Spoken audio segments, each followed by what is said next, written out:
আজকে আমরা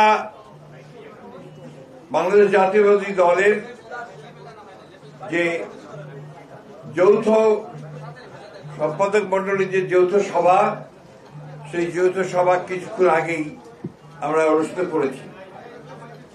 আপনারা সবাই জানেন যে আগামী 7 নভেম্বর শুক্রবার জাতীয় সংহতির বিপ্লব দিবস। এই দিনটি বাংলাদেশের রাজনৈতিক ইতিহাসে অত্যন্ত গুরুত্বপূর্ণ দিন এবং এই দিনে এই 7ই নভেম্বরের 50 বর্ষ পূর্তি হতে চলেছে।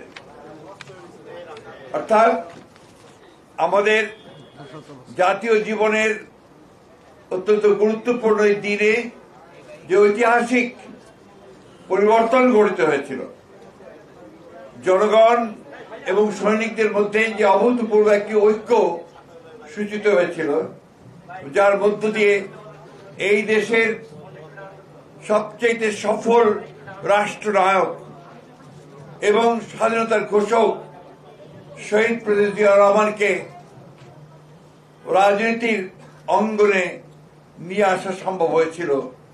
সেই জন্যই এই দিনটি আমাদের কাছে অত্যন্ত গুরুত্বপূর্ণ। আপনারা সবাই জানেন যে 7ই নভেম্বর 1975-এ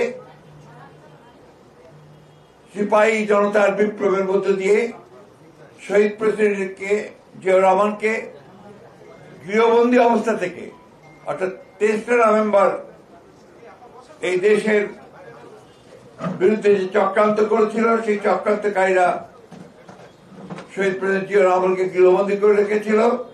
সেই অবস্থা থেকে শহীদ প্রেসিডেন্ট জিয়া রহমানকে মুক্ত করে নিয়ে আসে এদেশের দেশপ্রেমিক সৈনিক এবং জনগণ। তারপরের ইতিহাস হচ্ছে বাংলাদেশের সাফল্যের ইতিহাস।